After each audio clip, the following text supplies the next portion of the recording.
మెదక్ జిల్లాలో జరగనున్న ఎన్నికల కోసం ఏర్పాట్లు పటిష్టం చేస్తున్నారు జిల్లా కలెక్టర్ రాహుల్ రాజ్. ఈరోజు స్వయంగా క్షేత్రస్థాయి ఏర్పాట్లను పరిశీలించారు. పాపన్నపేట ఎంపీడీఓ కార్యాలయంలో ఏర్పాటు చేసిన కీలక కేంద్రాలను కలెక్టర్ బృందంతో కలిసి తనిఖీ చేశారు. ముఖ్యంగా పోస్టల్ బ్యాలెట్ కేంద్రం, ఎన్నికల సామగ్రి పంపిణీకి ఉద్దేశించిన డిస్ట్రిబ్యూషన్ సెంటర్ను కలెక్టర్ రాహుల్ రాజ్ పరిశీలించారు. పోస్టల్ బ్యాలెట్ ప్రక్రియలో ఎలాంటి లోపాలు జరగకుండా కట్టుదిట్టమైన చర్యలు తీసుకోవాలని అధికారులకు సూచించారు. అంతేకాకుండా ఎంపీడీఓ కార్యాలయంలో ఏర్పాటు చేసిన పోలింగ్ స్టేషన్ ఏర్పాట్లను కూడా ఆయన పరిశీలించారు. ఎన్నికల నిర్వహణకు అన్ని వసతులను పూర్తి స్థాయిలో సిద్ధం చేయాలని తహసీల్దార్, ఎంపీడీఓతో సహా సిబ్బందికి ఆదేశాలు జారీ చేశారు.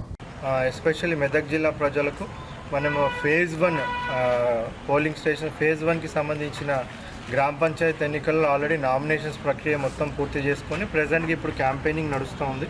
సో దీనికి సంబంధించి మనకు 11th డిసెంబర్ రోజు ఎన్నికలు అనేది నిర్వహించడం జరుగుతుంది.